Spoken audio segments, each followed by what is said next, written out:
Bismillahirrahmanirrahim. Alhamdulillahi Rabbil Alamin.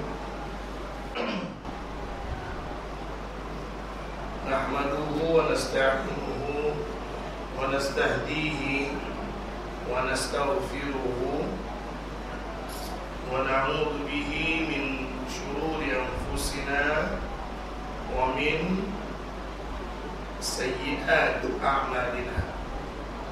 Man yahdihillahu fala mudilla lahu wa man yudlil fala hadiya lahu. Asyhadu an la ilaha illallah wahdahu la syarika lah wa asyhadu anna sayyidana Muhammadan abduhu wa rasuluhu.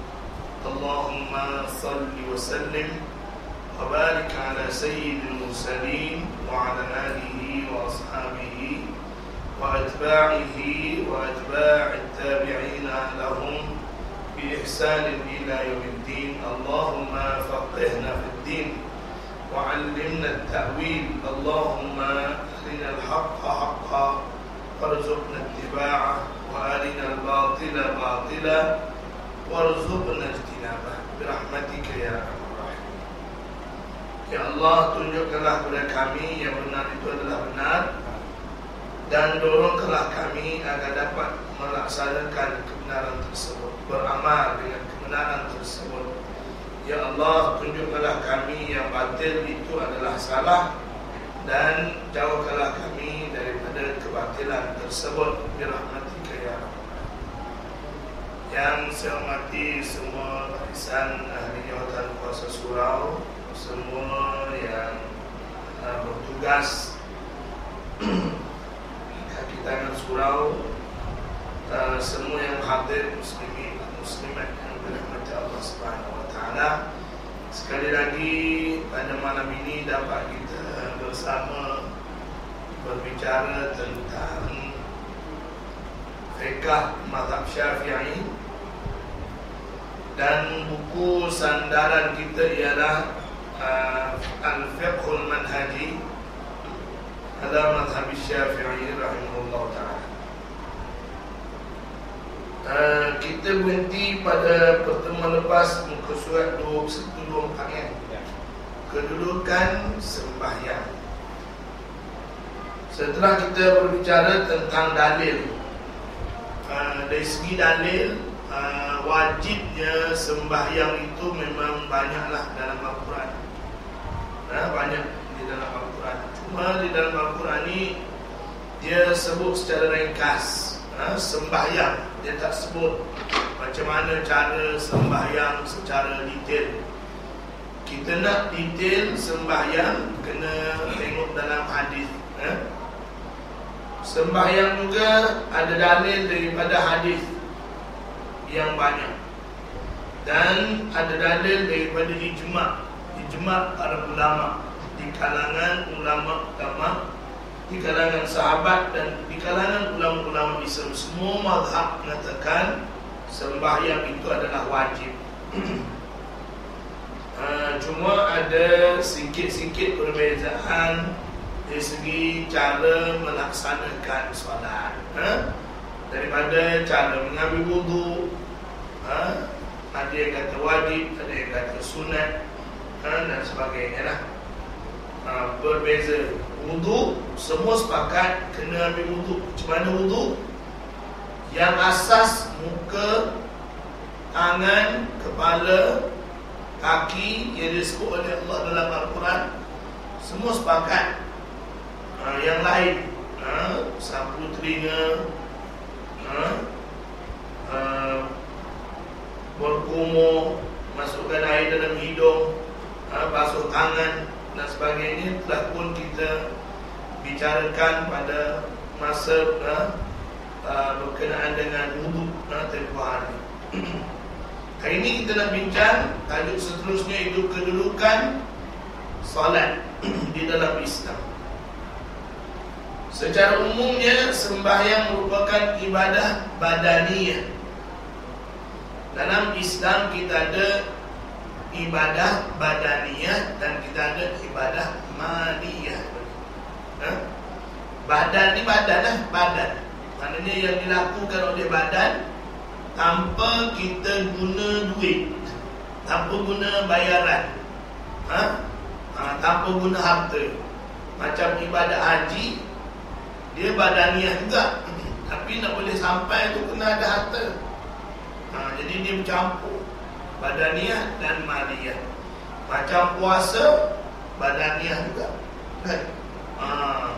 Kalau zakat, zakat maliyah, harta.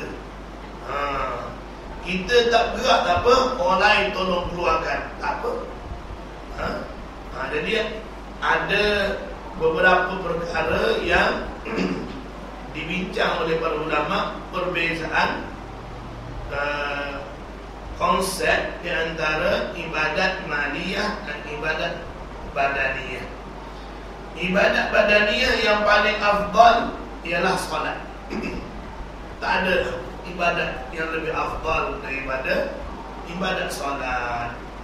Maknanya kalau tuan-tuan, perempuan nak dapat pahala paling banyak, nak dekatkan diri dengan Allah dengan cara paling mudah, ialah dengan memperbanyakkan solat. Sama ada kalau solat fardu memang dah tetap dah, tak ada dah solat fardu lebih pada 5 je solat fardu. Selain daripada solat fardu, solat sunat. Maknanya kalau kita nak dekatkan diri kita dengan Allah, ataupun kita nak collect pahala paling banyak, dengan mudah dengan melakukan solat. Berbanding dengan zikir-zikir lain, tak ada mana-mana zikir yang boleh menandingi ibadat solat. Tak ada. Baca Quran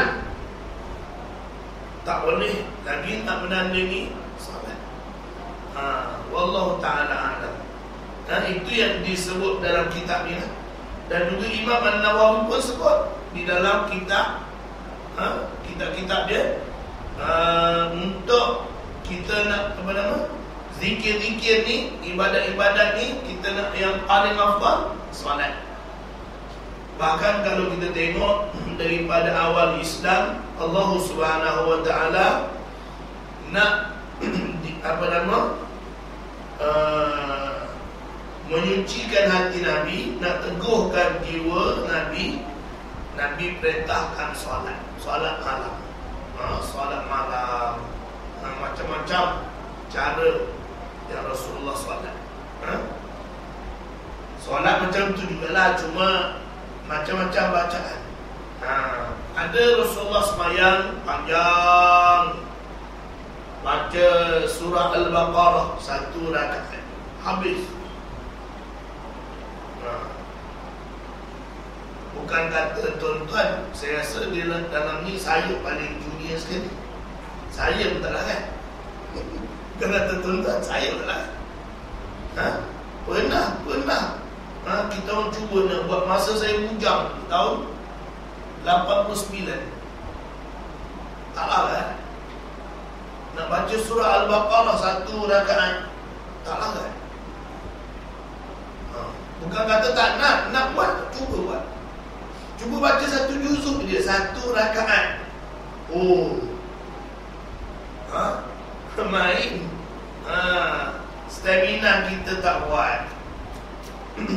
Bahkan kalau kita tengok, para sahabat tak ada diriwayatkan semayang sepanjang macam Nabi itu, tak ada. Tapi tak tahulah, kita dengar cerita-cerita yang daripada yang tidak ada sumber yang kuat lah, yang mengatakan ada setengah-setengah ulama solat 2 rakaat habis 30 juzuk. Saya tak tahulah, Allah alam macam mana baca. Tapi Nabi tidak diriwayatkan. Mana tidak diriwayatkan Nabi baca Al-Quran 2 rakaat 1 juzuk, tak pernah, tak ada riwayat. Yang paling panjang pun Nabi baca 1 rakaat surah Al-Baqarah dan surah Ali Imran. Itu boleh cukup panjang tu kan? Maknanya kalau 1 rakaat, 2 rakaat, 1 Quran 30 juzuk, 1 rakaat 15 juzuk. Oh, ha? Berdiri? Berdiri lah. Oi, menggigil lutut ni. Tak tahu lah tuan-tuan, ini cycling dia kuat. Lutut dia kuat, tak tahu lah kan. Oh. Goyang. Saya dah cuba masa tahun 89 tu. Masa tu umur saya 19 tahun. 20 tahun, 19 tahun. 19 tahun. Belum lagi 19, 18 lebih. Ada dia orang panggil nak buat sembahyang gerhana bulan. Sembahyang gerhana kan paling afdal, qiyam pertama baca surah Al-Baqarah. Jadi panggillah budak-budak tahfiz ni untuk apa nama?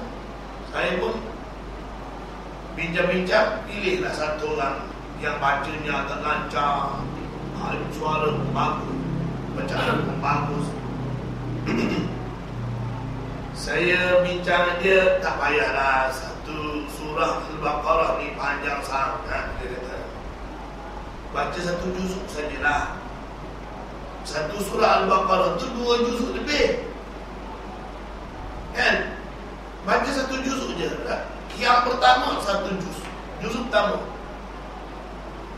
Qiyam yang kedua bacalah 3/4. Qiyam yang ketiga baca setengah juz. Qiyam yang keempat suku juz. Kan? Buat. Kita yang muda ni pun menggigil juga. Pakcik-pakcik yang umur termasuk pengerusi masjid yang panggil tu, dia awal-awal qiyam pertama pun tak ada habis. Tak ada habis. Bundur dia pergi duduk belakang. Lepas sembahyang, tak boleh lah, sakit perut dia. Sebenarnya memang tak larang, bukan kata tak nak. Kalau tuan-tuan ingat pun tak boleh. Lama sangat tak larang kita berdiri lama. Tapi Nabi memang kuat, boleh berdiri lama. Ada masa Nabi berdiri, baca Quran berdiri. Kemudian Nabi duduk, sambung lagi baca. Bila dah dekat nak rukuk, Nabi bangun balik. Nabi bangun balik, baca sampai rukuk macam biasa.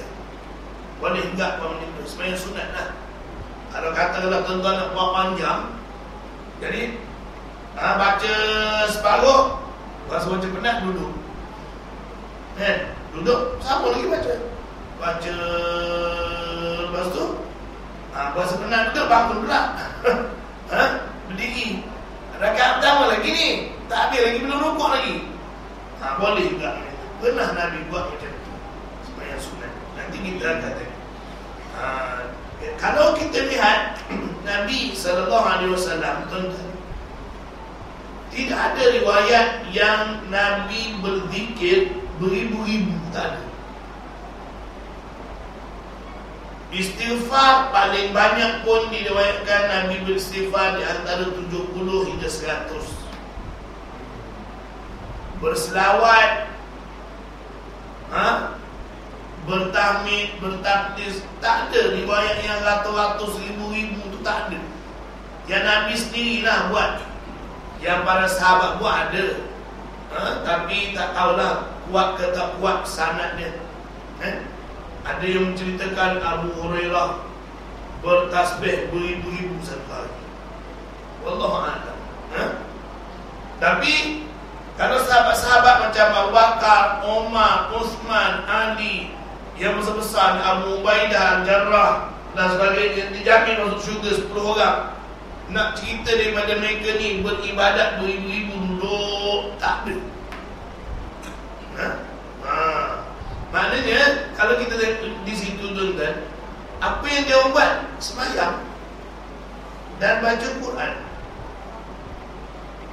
Sebenarnya bagi saya lah adalah rugi juga kalau kita duk tumpu baca zikir-zikir, tapi baca Quran dengan sembahyang sunat kita lupa, abaikan, rugi. Sebab zikir tu Tapi lebih baiklah daripada kita duduk sembang benda lain. Cuma sepatutnya yang menjadi keutamaan kita ialah sembahyang sunat. Nabi sembahyang sunat memang banyak lah. Kena cerita sembahyang sunat memang banyak. Yang saya sebut ni bukan apa, sebab kita tengok sahabat-sahabat kita akhir zaman ni yang mana nak berzikir tu, sembahyang sunat ni kurang, baca Quran ni kurang, berzikir ribu-ribu. Jadi saya tengok macam rugi juga sebenarnya, kan? Sebab yang besar pahala ni tinggal. Tertumpu yang pahala ni kecil-kecil. Bukanlah kecil, dah besar juga, tapi ada yang lebih besar yang dinyatakan. Tambah baca Quran, Allah Akbar, besar pahala dia. Saya kalau hari ni Makkah lah, kan yang jemaah yang di sunat berapa, dia tak kita ada tahu juga kita semayang dekat Makkah kalau mana kita tahu semayang sunat kalau kita buat tu ada tak berapa pahala. Wallahu a'lam. Dia tak sebut berapa pahala secara detail lah. Cuma yang dimaklumkan, tidak ada yang Allah lebih suka untuk hamba-hambanya buat untuk dekatkan diri kepada Allah selain daripada apa yang difardukan. Yang difardukan paling Allah suka. Dan kemudian yang selebihnya ialah sunat-sunat, an-nawafil. Buatlah sembahyang sunat. Dan sembahyang sunat ni kata Nabi SAW, Nabi kata tidak ada sembahyang sunat yang dilakukan oleh seseorang lebih baik daripada sembahyang sunat yang dilakukan kat rumah. Sembahyang sunat ni lebih afdal buat kat rumah daripada buat kat surau. Termasuk sunat qabliyah ba'diyah lebih afdal buat dekat rumah. Cuma kalau nak buat kat rumah tak buat langsung, buat kat surau buat juga kan. Momentum dia tu masih ada. Lepas sembahyang kan, masih semangat lagi. Sembahyang sunat 2 rakaat, balik rumah. Mula-mula tu semangat balik rumah, ni nak sembahyang kan. Malas nak sembahyang di sini, nak balik sembahyang ke rumah. Lebih baik sembahyang kat sini daripada tak ada. Tapi kalau nak yang lebih afdal ni, buat kat rumah. Memang Nabi sembahyang sunat dekat rumah.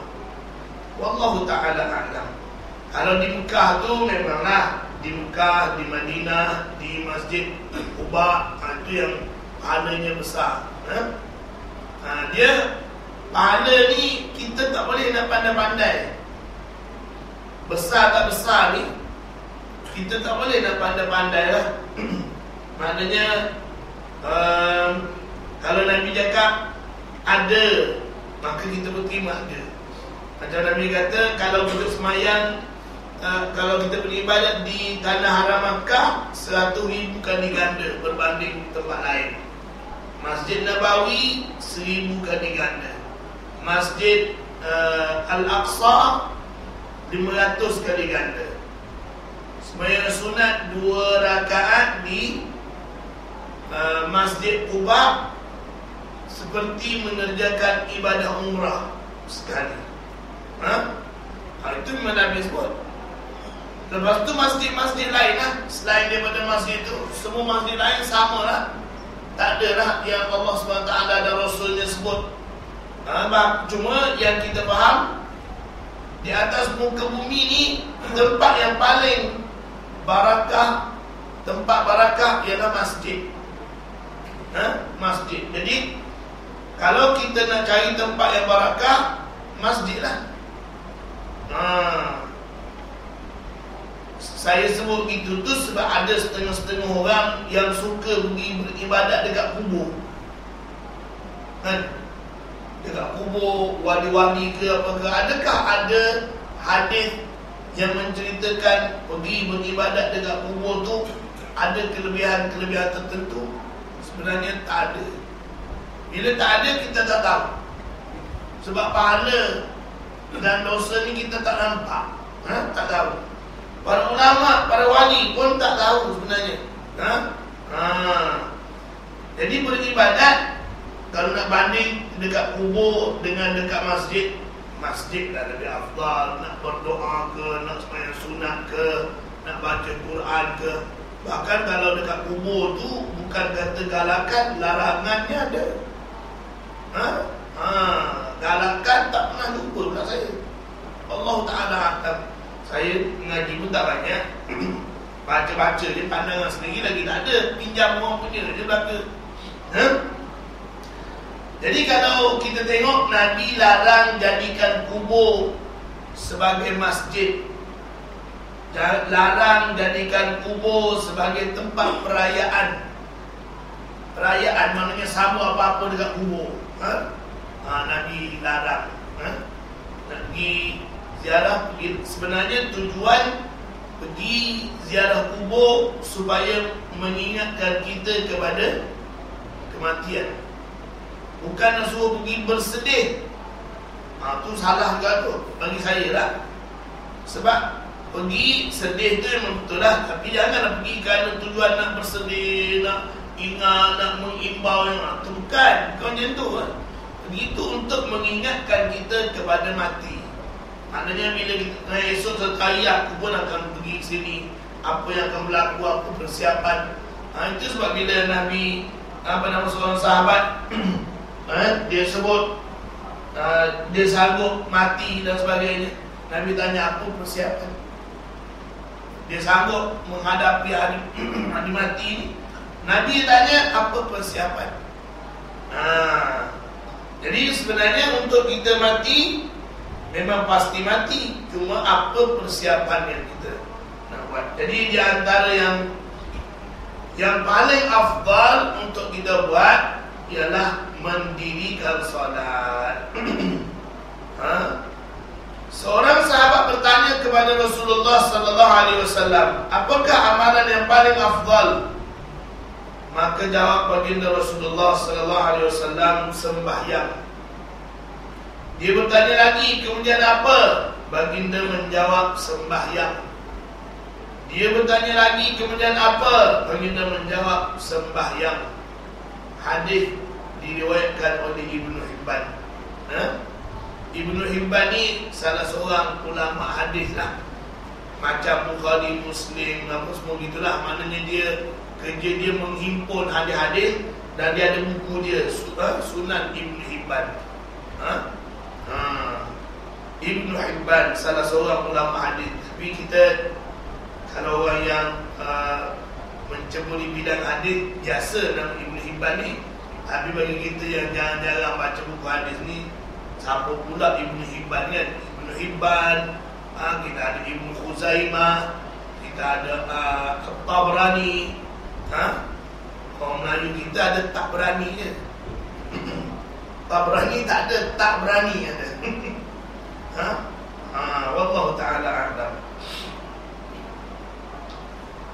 Jadi telah sabit di dalam Sahih Al-Bukhari dan juga Muslim bahawa dua sembahyang yang ditunaikan dengan sempurna boleh menghapuskan solat atau menghapuskan dosa yang telah dilakukan antara dua waktu tersebut. Karena Rasulullah sebut di antara dua solat mengkifaratkan. Maknanya bila kita sembahyang Zuhur, kemudian kita sembahyang Asar, apa yang berlaku di antara Zuhur dan Asar tu, kalau bukan dosa besar, dia terampun sebab dia dah dikifaratkan. Rasulullah juga bersebut haji dengan haji, umrah dengan umrah, puasa dengan puasa, kan? Di antara dua tu mengkifaratkan dosa.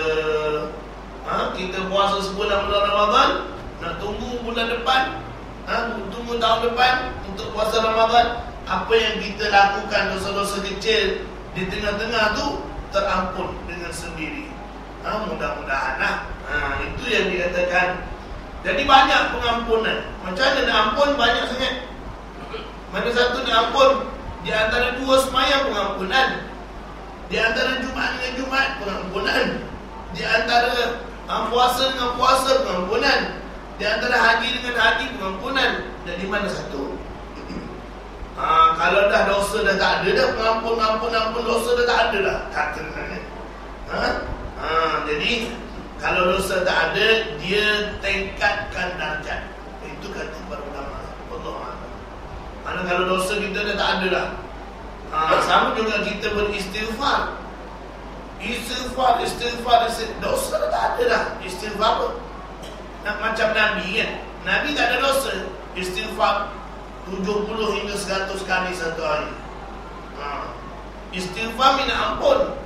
Istighfar mana dia minta ampun. Minta ampun apa? Dosa tak ada. Dia kalau dia ada banyak benda lain lagi, kata para ulama. Daripada istighfar tu bukan pengampunan saja. Memanglah target utama kita nak pengampunan, tapi pada waktu yang sama kita akan dapat, kalau dosa dah tak ada, ditingkatkan darjat. Satu. Yang kedua, selain daripada pengampunan, kita ada pengabdian. Kita minta ampun dengan Allah, kita akan lagi banyak kita minta ampun, lagi tinggi rasa pengabdian dalam diri kita. Dan macam mana tuan-tuan minta ampun? Minta ampun macam mana? Ya Allah, ampunkanlah dosa aku ni. Macam tu. Ada mesti dengan perasaan pengabdian tu ada kan? Astaghfirullahalazim. Astaghfirullahalazim. Tu bukan minta ampun tu macam tu kan? Jadi itu sebab bila kita lagi banyak meminta, terutama minta ampun, lagi tinggi pengabdian kita terhadap Allah SWT. Itu sebab kita disuruh juga memohon ampun banyak-banyak tu. Bahkan kalau kita tengok di dalam Al-Quran, banyak sekali kelebihan yang Allah cerita orang yang minta ampun ni. Yang pertama, panjanglah cerita masuk. Yang pertama, minta ampun. Kalau semua dosa kita diampun, tak ada sebab kita masuk neraka. Kalau dosa dah terampun, tak ada sebab.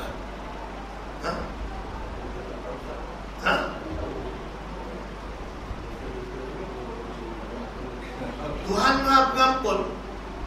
Tuhan kata, siapa yang datang pada aku, walaupun membawa dosa sampai ke mencecah langit dosa dia minta ampun, kerana dia tahu akulah Tuhan yang Maha Pengampun, maka aku akan ampun dosa dia. Mana dosa-dosa kecil dia banyak sampai mencecah langit, sebanyak buih di lautan. Allah kata kalau dia tahu aku Tuhan yang Maha Pengampun, aku akan ampun. Saya tertarik dengan salah seorang daripada guru saya dulu, dia cakap, minta ampun ni sebenarnya bagi dia lah pendapat dia, dan saya setuju dengan pendapat dia ni. Kalau kita minta ampun sekali, banyak mana dosa pun, dengan sekali minta ampun, Allah ampun dah semua. Bukan kata minta ampun sekali, sikit ampun, minta ampun sekali, sikit ampun. Tak, bukan macam tu. Bukan macam tu. Tapi Allah nak kita minta ampun tu biar sungguh-sungguh, sepenuh hati.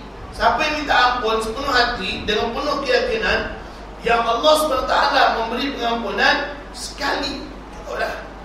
Allah dah ampun dah semua dosa.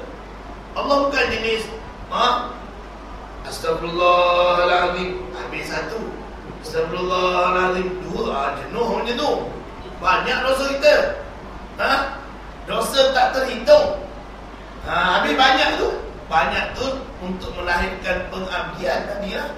Bukan banyak tu kerana kita, kalau ikut guru saya tadi, kalau orang yang macam tu, dia dah sangka buruk dengan Allah. Mana seolah-olah Allah ni macam kedekut sangat daripada pengampunan.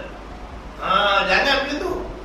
Allah itu kan Maha Pengampun, luas. Minta ampun, dia bagi pengampunan.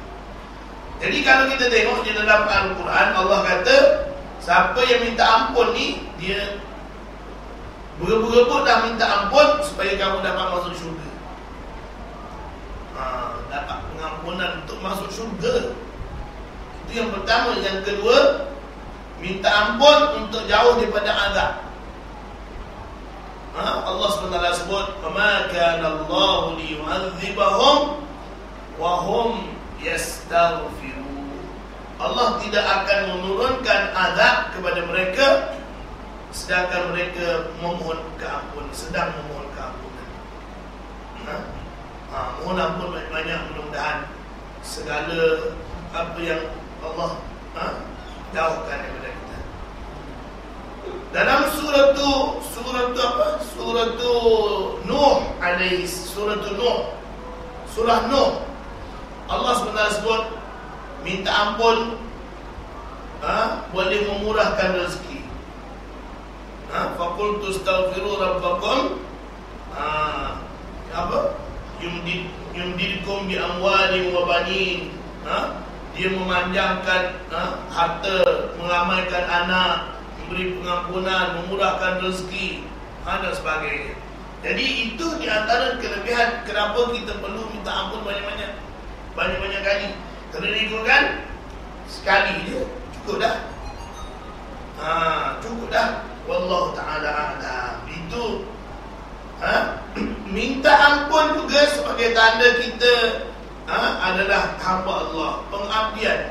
Macam Nabi sallallahu alaihi wasallam, setiap kali lepas sembahyang, astagfirullah, astagfirullah, astagfirullah, 3 kali Nabi minta ampun.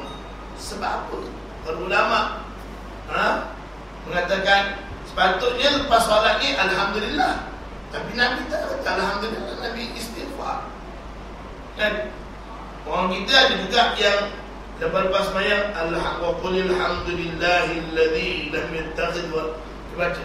Itu bukan sunnah tu. Baca Quran tu bila-bila boleh, tapi baca lepas sembahyang tu tidak dituntut lah. Tidak ada dalam mana-mana sunnah mengatakan Nabi lepas sembahyang baca ayat tu, tak ada.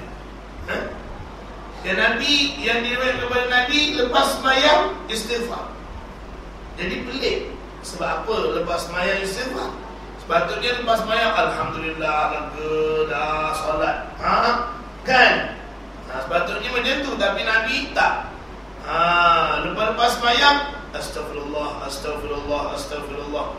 Jadi kata para ulama yang membahaskan benda ni, dia kata sebenarnya Nabi itu dia bila dah mempersembahkan ibadat salat kepada Allah SWT, dah selesai.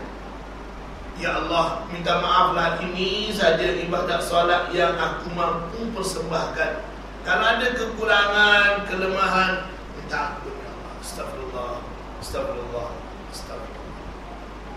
Seolah-olah macam itulah. Itu maknanya Nabi sallallahu alaihi wasallam ni bukan jenis lepas sembahyang alhamdulillah, lega. Berapa sangat yang kamu buat tu, cantik mana nak alhamdulillah tu. Kan? Macam dah buat sembahyang tu cantik sangat, alhamdulillah. Macam ginilah contoh, kita pergi kenduri, kita panggil orang makan, kenduri rumah kita kan. Lepas-lepas makan, kita dah hidang dia makan semua. Kita pun mengucaplah terima kasihlah kepada semua kerana sudi datang dan minta maaflah. Itu adalah sekadar yang kami keluarga boleh sediakan. Kenapa minta maaf? Kenapa minta maaf?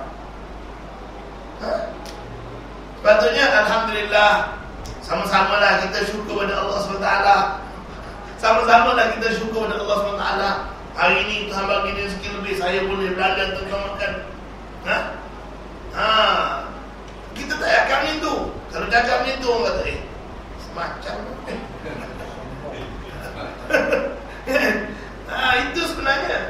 Jadi itu dia beza di antara alhamdulillah tadi itu dengan istighfar. Istighfar tu kita sebenarnya pengabdiannya lebih tinggi.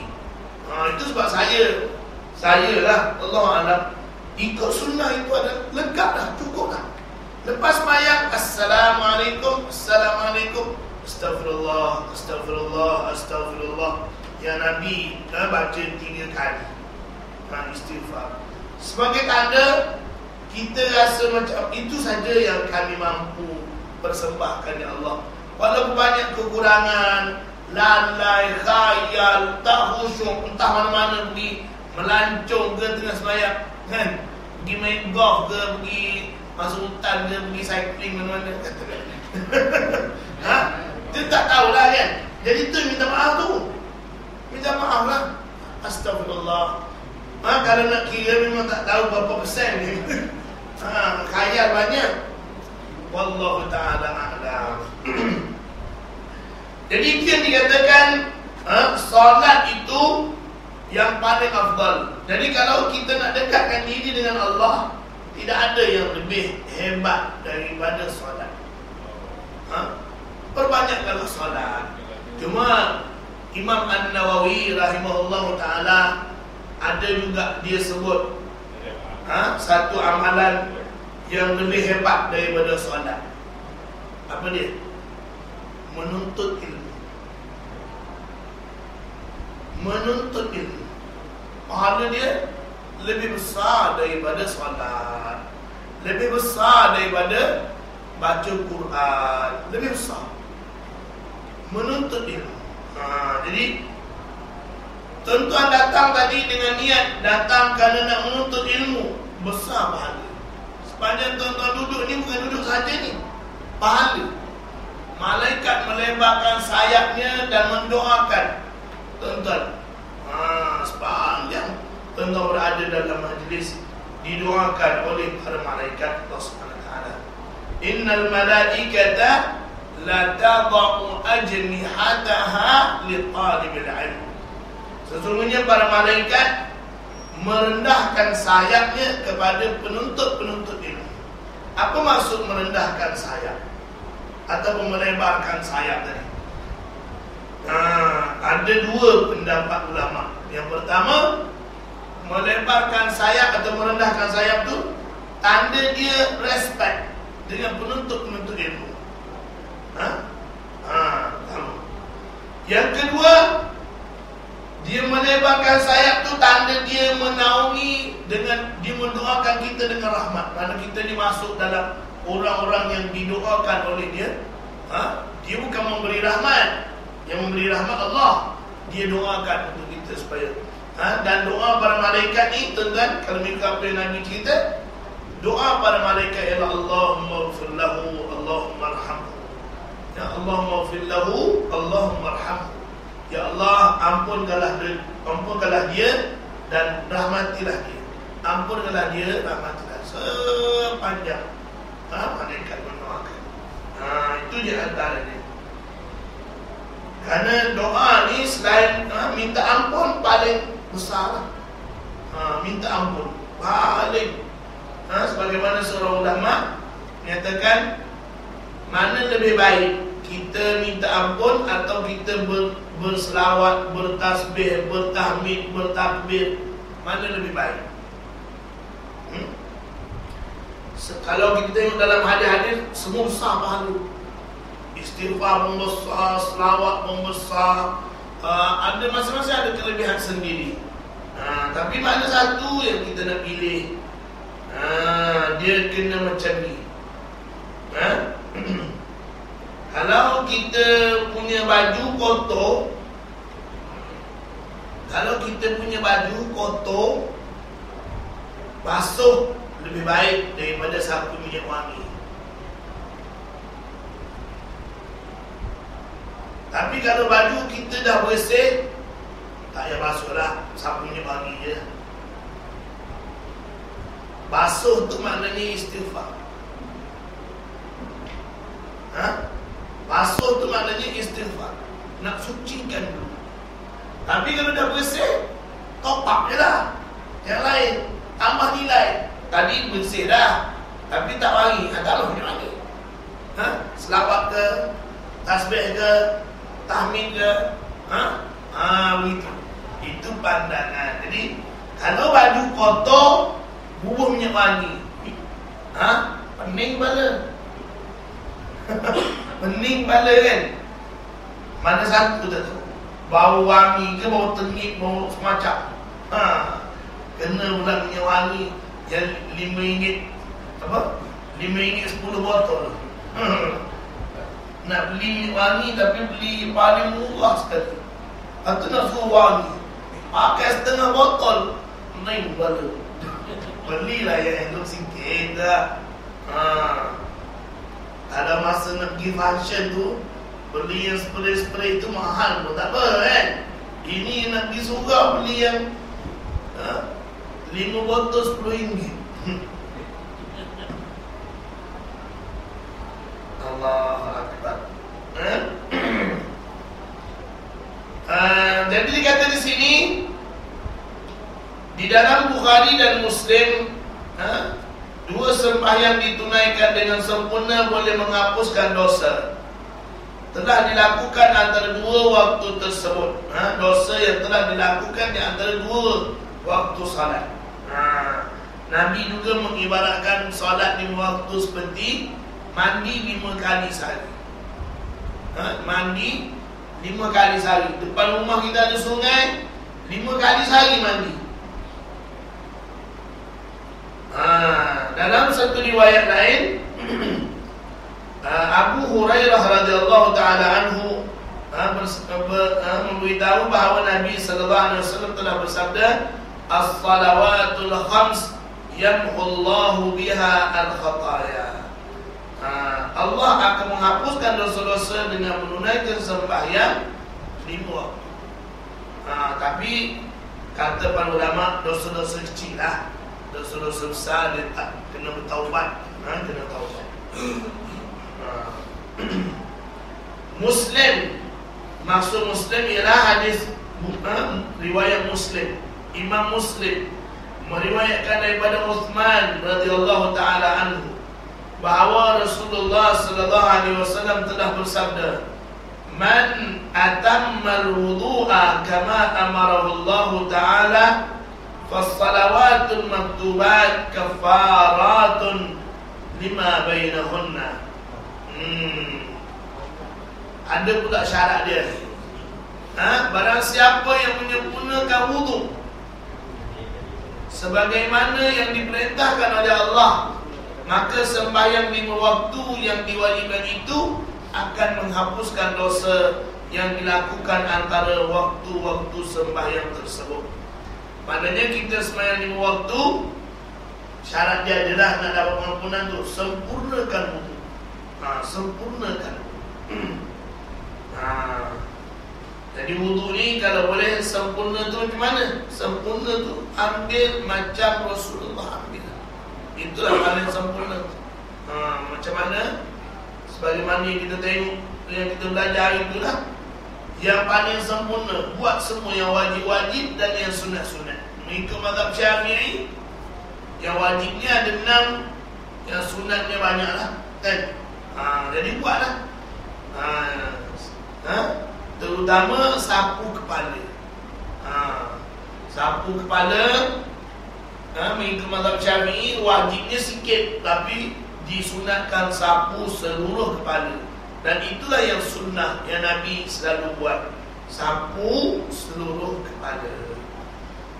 Kita itu yang apa nama tu, sebenarnya rugi tentang. Kalau kita tengok dalam hadis-hadis, Nabi ditanya, "Ya Rasulullah, macam mana kau kenal umat kamu di akhirat nanti, di pada mahsyar? Macam mana Nabi kenal umat dia? Kalau dia tak kenal, kena dia tolong. Kita tak pernah jumpa dengan dia ni." Jadi Nabi kata, di antaranya, aku akan kenal melalui tanda-tanda wudu, kesan wudu ni. Nabi sebut dengan ghurratul muhajjalin. Kesan tempat kita basuh anggota ni, dia akan jadi bersinar, bercahaya. Jadi Nabi kata siapa yang nak cahayanya lebih, basuh biar lebih. Jadi saya tengok mazhab Syafi'i ini malam sikit lah. Sebab apa? Kepala dia calik dia, cahaya. Habis calik sikit lah. Sepanjang umur dia main cek. Panggil ke akhir esok, secalik tu je lah cahaya. Sapulah semua. Sapu semua esok bangkit satu kepala cahaya. Jadi itu antara tanda yang Nabi akan kenal umat dia. Basuh tangan biar lebih, basuh muka pun biar lebih. Bagaimana kita belajar dulu. Kalau perempuan lah terutamanya, tapi bukan perempuan saja, orang lelaki pun kalau rambut panjang, sebab kita basuh muka kan ni sampai ke telinga. Mana-mana rambut yang ada dalam telinga ni kena basuh. Orang perempuan rambut dia panjang ni, kan? Dia tarik pergi belakang. Bila basuh muka tak kena. Kalau itu kan tak habis tu basuh muka. Jadi bila nak basuh muka dia kena tarik ni. Yang ada dalam telinga ni kena tarik dulu. Panjang mana kena tarik. Itu sebab kalau kita tengok guru-guru saya dulu dia pesan potong lah, jangan bagi panjang yang kat sini ni. Tarik turun potong. Sebab bila kita takkan nak biar dia macam tu, mesti tarik ke belakang, kan? Bila tarik ke belakang nak ambil wuduk, takkan kita setiap kali nak wuduk tarik. Tambah pula kita dalam perjalanan nak basuh pula satu hal. Jadi lebih baiknya potong, supaya tidak mengganggu sah batalnya wudu. Wallahu ta'ala a'lam. Sikap mengambil ringan terhadap sembahyang seperti sembahyang di akhir waktu atau meninggalkannya boleh membawa seseorang itu kepada kekufuran sekiranya dia berterusan di dalam keadaan tersebut. Itu perbahasan panjanglah di kalangan para ulama. Sebab Nabi ada juga hadis Nabi yang Nabi sebut al-farqu bainal mu'min wal kafir as-salah. Perbezaan antara orang mukmin dan orang kafir ialah sembahyang. Sembahyang mukmin, tak sembahyang kafir. Seolah-olahnya macam tu, tapi bukan semudah itu. Jangan semudah itu. Tapi kalau di sini dia bagi peringatan, kalau jenis sembahyang tu buat main-main, dibimbangi, kita termasuk. Jadi elaklah daripada memandang remeh terhadap tanggungjawab solat. Kalau kita tengok di dalam Al-Quran, tuan-tuan, ada dua ayat Quran yang memberitahu kita orang yang tak semayang ni masuk neraka. Yang pertama, fawailul lil musallin, untuk orang semayang tapi semayang dia tinggal-tinggal, cuai terhadap semayang dia akan masuk neraka wai. Neraka wai ni katanya, kalau ikut dalam hadis, di dalam neraka tu dia ada lembah-lembah, dan neraka wai ni satu lembah dalam neraka namanya wai. Lembah tu sentiasa ditutup, ada cover. Bila covernya dibuka, neraka bahagian-bahagian lain akan menjerit minta tolong dengan Allah. Ya Allah, tutuplah lembah wai ni, kerana kami tu neraka tak tahan, panas sangat ni. Itu neraka wai, yang akan diguna untuk membakar orang yang semayang juga, tinggal juga. Maksudnya lalai, cuai, abang macam tu lah, acuh semayang. Itu dia akan masuk neraka wai. Satu lagi, Allah SWT sebut dalam surah Al-Mudaththir,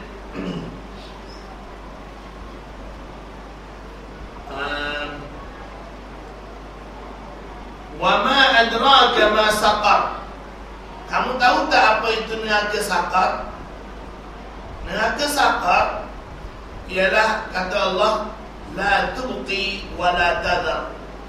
Kalau dia membakar, tidak ada baki. Dia tidak meninggalkan baki. Kalau dia bakar, macam kita bakar bakar benang, habuk tak ada kan? La tubqi wa la tadhar. Lawahatul lil bashar. Jadi dia bakar siapa? Esok orang yang dibawa masuk ke dalam neraka saqar ni akan ditanya, ma salakakum fi saqar? Apa yang menyebabkan kamu masuk neraka saqar ni? Maka orang yang dimasukkan ke dalam neraka saqar tu pun menjawab, walam naku minal musallin. Dulunya kami tak solat. Kami bukan jenis orang solat. Mana tak solat langsung? Tak solat. Jadi kalau tak solat langsung, masuk neraka saqar. Masya Allah. Neraka yang bakar-bakar hilang. Bakar masuk, hilang. Hilang tu kalau mati tak apa, tak mati dia akan datang balik, akan dijelmakan balik. Bakar, hilang, jema. Allah, macam mana nak cerita pun tak tahu. Allah SWT nak gambarkan sangat dahsyat neraka saqar. Tadi neraka wai pun panas sangat dah. Neraka saqar, nampak gaya lebih teruk lagi. Allah Ta'ala alam. Nak tahu? Cuba. Saya cuba. Habis cuba tak boleh batal hadir dah. Tak ada U-turn. Kalau dah pergi, tak ada U-turn. Wallahu a'lam. Berapa sikit. Oleh itu sembahyang merupakan makanan yang pertama kepada iman, sebagaimana yang telah anda ketahui.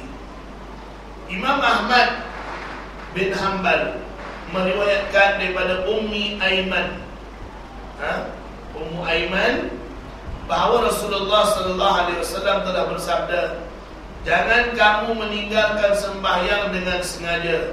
Sesungguhnya barang siapa meninggalkan sembahyang dengan sengaja, maka tanggungjawab penjagaan Allah dan Rasul terhadapnya terlepas daripadanya.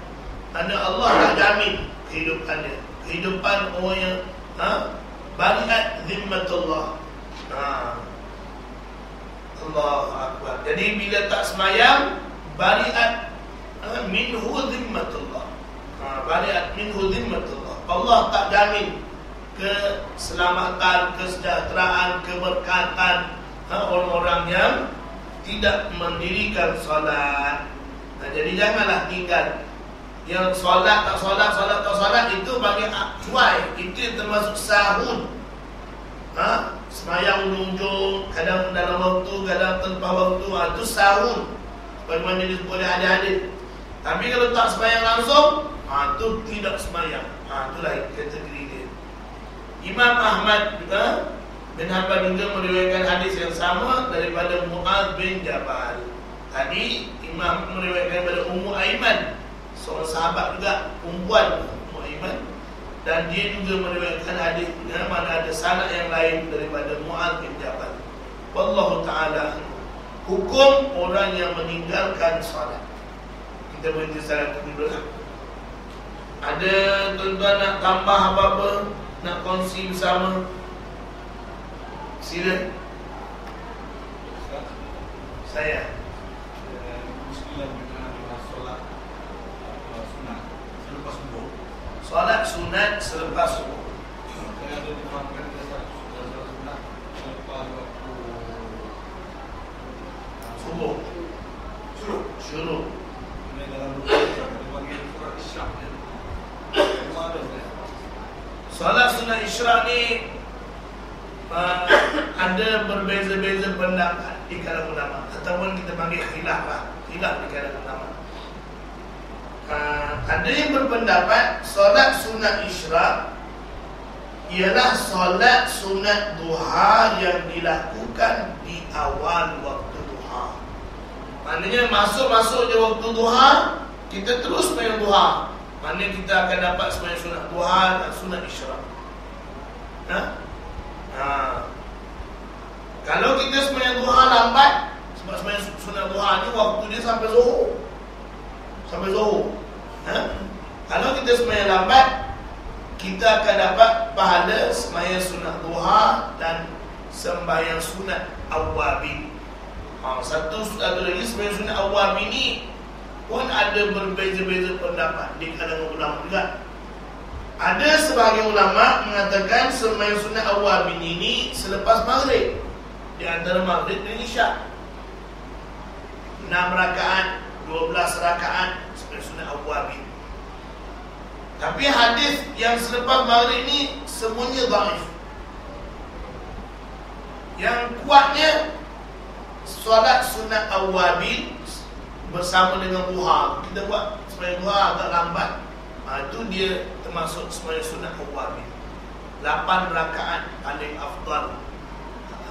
Nak lebih lagi 12 rakaat. Kenapa 8 rakaat tu dikatakan paling afdal? Kerana itu yang hadisnya kuat. Yang tambah 4 lagi tu cukup 12 tu kurang.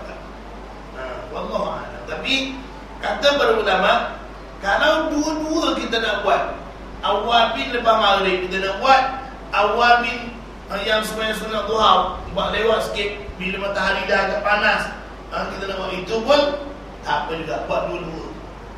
Itu satu. Berkenaan dengan sembahyang sunat isyraq tadi, sebenarnya gini ya.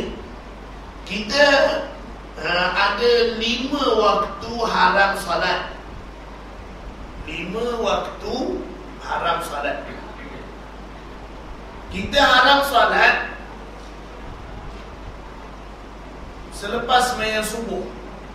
Walaupun waktu subuhnya masih ada, haram sembahyang sunat kecuali sembahyang sunat qada. Artinya kita tak sempat nak sembahyang subuh qabliyah, lepas sembahyang subuh kita qada sembahyang sunat subuh qabliyah tadi. Lepas itu ada hadis. Tapi kata para ulama, untuk mengelak daripada salah sangka orang ramai, hadis tak sempat sembahyang sunat subuh, qada lambat sikit, biar dah keluar daripada waktu haram, baru qada. Itu lebih, maknanya mengelak daripada orang salah sangka. Ini sembahyang sunat apa pula ni lepas subuh ni, kan? Yang kedua, bila dah habis waktu subuh dah habis, matahari sedang terbit. Dia habis waktu subuh ni bila matahari terbit. Dari mana matahari mula terbit, katakanlah ni permukaan bumi mula terbit, mula kita nampak matahari sampai dia naik setinggi segala, itu waktu haram. Bila dia naik setinggi segala, baru kita boleh sembahyang sunat. Apa-apa nak sembahyang sunat, silalah. Nak sembahyang sunat duha ke isyraq, bagi setengah mazhab, dia kata sembahyang sunat isyraq lain, sembahyang sunat duha lain. Maknanya bila dah masuk waktu yang boleh sembahyang sunat, dah keluar daripada waktu haram, sembahyang sunat isyraq 2 rakaat, lepas tu baru sembahyang sunat duha. Itu bagi pendapat yang mengatakan sembahyang sunat isyraq lain, sembahyang sunat duha lain. Wallahu ta'ala alam. Dulu boleh buatlah. Jadi kalau nak buat sembahyang sunat isyraq dulu 2 rakaat, sila. Ada pendapat yang mengatakan macam tu. Selepas syuruk. Selepas waktu syuruk. Dalam kata syuruk sekarang dalam 7:28, kena tunggu lebih kurang 20 minit baru masuk. Kalau ikut dalam radio IQ, dia cakap 28 minit.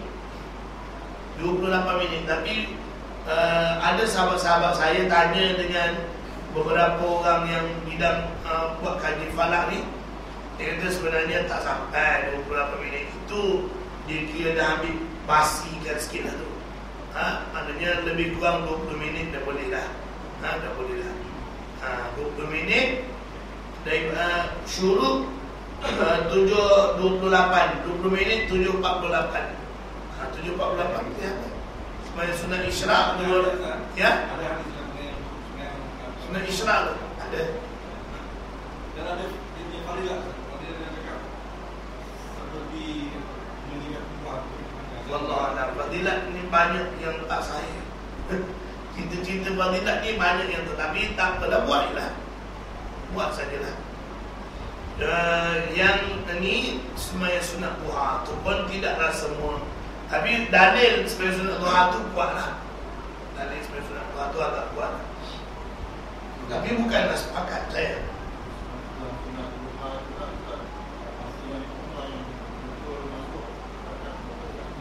Ya? Dia bila keluar daripada waktu haram kan masuk apa dia? Sama 28 minit ataupun 20 minit tak boleh. Tak. Habis dia waktu subuh sampai maghrib, sampai zuhur. Selagi belum masuk waktu zuhur, boleh lah sampai sunat duha. Sekarang ni zuhur pukul 1.30. Pukul 1 subuh atau pukul 1.20 boleh lagi sampai sunat duha. Cuma orang pelik lah, duha apa tengah hari ni.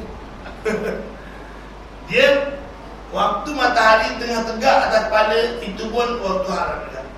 Lebih kurang 5 minit sebelum masuk waktu zuhur, lebih kurang. Yang betul-betul tegak tu lebih kurang 5 minit. Masuk zuhur 1.29 dan 28 tu. 5 minit 1.23 1.20 lah kata. Tak boleh sembahyang. Wallahualam. Ya? Lepas sembahyang asar, selagi waktu asar, walaupun waktu asar masih ada, haram solat. Lepas sembahyang asar. Waktu asar berakhir bila matahari terbenam. Matahari sedang terbenam, itu pun waktu haram ya. Mana matahari itu kita tengok bulannya. Bila kita nampak dah tak bulan, dia tinggal 3 suku, mana sebahagian dah tak nampak. Itu waktu tengah matahari tengah terbenam tu, lebih kurang 5 minit ke 20 minit tu, tak boleh sembahyang. Itu kalau mengikut setengah mazhab Hanafi, sembahyang fardu pun haram maksudnya. Tapi bagi mazhab Syafi'i tak haram. Kalau kita dalam kenderaan, kita balik, nak balik rumah kita, dah sampai tu ada lebih kurang dalam jangka masa 2 minit, 3 minit sebelum masuk maghrib. Belum belumbang lagi ni. Surau belumbang, diri belumbang lagi. Kemasan. Kita cepat-cepat ambil wudu, kita sembahyang asar. Tapi masa tu tak kena tadi, masa tapi kalau kita ni belum sembahyang asar lagi, adakah kita punya haram di sembahyang asar? Kalau ikut mazhab Syafi'i, untuk sembahyang fardu tak haram. Untuk sembahyang fardu tak haram, tapi untuk sembahyang sunat haram. Itu kalau ikut mazhab Syafi'i lah. Tapi kalau ikut mazhab Hanafi, walaupun sembahyang fardu haram. Berbezalah pendapat di kalangan ulama mazhab berbeza. Maknanya, adakah dia termasuk haram solat tu sekali-sekali dengan fardu? Imam Syafi'i kata tak, fardu tak. Maknanya kalau kita dah terlambat, walaupun tinggal seminit, 2 minit, sembahyang juga fardu. Sebab dalilnya Nabi kata siapa yang dapat 1 rakaat dalam waktu, dia masih dikira sembahyang dalam waktu. 1 rakaat. Kalau kita sembahyang asar 4 kan, kita sembahyang 1 rakaat, azan maghrib, itu masih dikira sembahyang dalam waktu. Cuma ada setengah ulama kata dia berdosa sebab sembahyang sampai tak sempat sembahyang dalam wallahu ta'ala alam. Itu perbahasan banyak pendapat para ulama. Dan ada juga Nabi, hadis yang Nabi tak galakkan. Nabi kata dia ada waktu untuk sembahyang, tapi dia tangguh, dia lengahkan sehingga matahari dah berada di atas tanduk syaitan, baru dia sembahyang. Masuk atas tanduk syaitan tu maknanya matahari dah tak penuh dah kan, dan dia macam tanduk dah, baru nak sembahyang asar. Lepas tu Nabi kata sembahyangnya tidak ingat pada Allah melainkan sikit, dan sembahyangnya macam catuk ayam lah orang kita kata kan.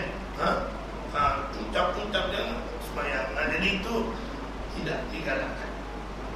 Tapi Nabi juga pernah semayang di hujung waktu. Nabi juga pernah, tapi bukan selalu. Pernah, tu maknanya pernah berlaku. Sepanjang hidup dia pernah berlaku semayang di hujung waktu. Dan ada pun yang Nabi sampai terlepas waktu asar dalam peperangan Khandaq. Yang Nabi kata, peperangan menyibukkan aku sehingga aku tak sempat terlepas semayang asar. Semayang dah masuk maghrib baru semayang asar. Wallahu ta'ala.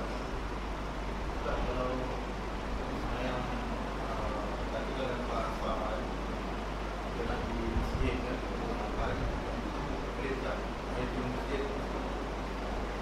kalau mengikut mazhab Syafi'i boleh, mengikut mazhab Hanafi tak boleh. Waktu haram solat 5 waktu tadi, kita boleh sembahyang sunat yang didahului oleh sebab. Di antara sebab masuk masjid, sembahyang sunat tahiyatul masjid. Dah masuk waktu tu sembahyang. Tapi sembahyang tu ialah sembahyang lain tak boleh. Ambil wudu. Tentu ambil wudu. Dia ada sembahyang sunat wudu. Sembahyang sunat wudu.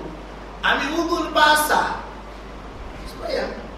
Sebab didahului oleh sebab. Sebab apa? Tadi ambil wudu. Masa tu sunat sembahyang wudu, setelah ambil wudu. Wallahu ta'ala a'lam. Jadi mana-mana sembahyang yang didahului oleh sebab boleh dilakukan walaupun pada waktu haram.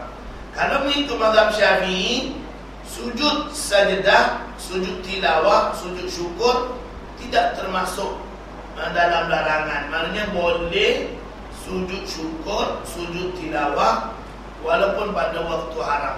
Tapi dalam mazhab Hanafi tak boleh. Haram juga sujud tilawah, sujud syukur selepas dalam waktu haram ni tak boleh. Wallahu a'lam. Itu perbezaan di antara pandangan ulama lah. Yang asalnya sebab nas secara umum tak boleh. Adakah tak boleh itu sekali dengan sujud ataupun tak? Atau tak boleh itu yang didahului oleh sebab atau sebagainya. Jadi mazhab Hanafi, kalau dia masuk waktu tengah hari, dia terus duduk lah. Lepas asar terus duduk, tak sembahyang tahiyatul masjid. Sebab sembahyang haram. Allah a'lam.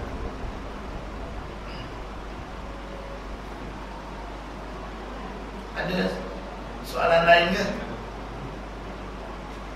Ada soalan kita tangguh saya. Bismillah. Saya. Katalah suami meninggal. Jadi adakah menjadi kesalahan kalau isteri itu pergi mengiringi suami? Sekarang ni benda ni viral dalam media sosial. Dia macam ni, isteri yang kematian suami, yang pertama dia kena beriddah 4 bulan 10 hari. Yang kedua dia kena berkabung 4 bulan 10 hari. 4 bulan 10 hari itu tempoh dia berkabung. Itu memang disebut di dalam Al-Quran. Maknanya 4 bulan 10 hari itu dia tak boleh keluar rumah kecuali ada keperluan sahaja. Tak boleh berhias, tak boleh pakai wangi. Tak boleh berhias, tak boleh pakai wangi. Wallahu ta'ala a'lam. Itu saja. Sebab tu tak yang sebaik-baiknya, saya ingat baik-baiknya lah isteri lah mati dulu. Bukan kenapa, bukan kita nak minta isteri mati dulu. Dah, saya kata sebab kalau isteri mati dulu, suami boleh semayangkan isteri, suami boleh turunkan isteri di tanah kubur. Tapi isteri tak boleh turunkan suami kan. Jauh begitu. Ada rumah dia dulu lah. Tak ikut di mana kan yang punya. Ada rumah dia ke sebelah? Tak ada tu, dia berani cakap. Ramai yang berpendapat begitu. Ramai berpendapat lebih baik isteri meninggal dulu daripada suami, sebab isteri dia memerlukan keredaan suami. Suami masih lagi kesimpan dendam kalau isteri dia dah mati. Mesti dia redha, mesti dia maafkan. Bukan kata redha maafkan, hari-hari pergi doa minta ampun ni, itu dia. Jadi berbahagialah kalau isteri mati dulu. Maknanya pengampunan tu, keredaan suami tu. Masa hidup, go nak bagi maaf ke? Jadi kalau isteri, suami dia tak perlu keredaan isteri, dia perlu buat baik. Kalau isteri mati dulu pun, kalau dia dah buat baik, dia lepas. Kalau dia mati dulu, dia mati dulu pun, kalau dia buat baik, dia lepas. Tapi kalau isteri dia mati dulu, dia masa isteri dia hidup, dia tak tanggungjawab, dia masih berdosa. Suami tak perlu keredaan, tapi perlu saing. Keredaan tak perlu. Keredaan tak perlu. Dia perlu saing. Itu lagi jauh lah. Sama cerita. Tak apa. Kan itu bukan orang mengantuk. Tapi Jakim kata tak perlu kebenaran. Perlu Tak tahu, tapi dia tak perlu kebenaran, tapi dia akan maklum juga pada isteri pertama. Dia panggil isteri dia panggil isteri pertama pergi mahkamah untuk maklumkan. Takdiran dia. Yalah. Dia dah maklum tu yang ayah dah bersilat tu. Siapa yang jawab? Allah Ta'ala alam. Kita tangguh dululah, sama-sama membaca tasbih kafarah dan suratul Asr. Subhanallah wa bihamdika asyhadu an la ilaha illa anta astaghfiruka wa atubu ilaik. Bismillahirrahmanirrahim. Wal 'asr. Bismillahirrahmanirrahim. Alhamdulillahirabbil alamin wassalatu wassalamu ala Rasulillah wa ala alihi wa ashabihi wa atba'ihi ajma'in. Allahumma anfa'na ma 'allamtana wa 'allimna ma yanfa'una. Ya Allah, manfaatkanlah kepada Kau ajarkan kepada kami, dan ajarkanlah kepada kami apa saja yang boleh memberi manfaat kepada kami. Birahmatika ya arhamar rahimin. Rabbana 'alaika tawakkalna wa ilaika anabna wa ilaikal masir. Rabbana ighfir lana dhunubana wa liwalidina wa liabaina wa liummahatina wa limashayikhina wa liman ahsana ilaina wa lijami'il muslimin wal muslimat. Birahmatika ya arhamar rahimin. Walhamdulillahirabbil alamin. Bismillahirrahmanirrahim.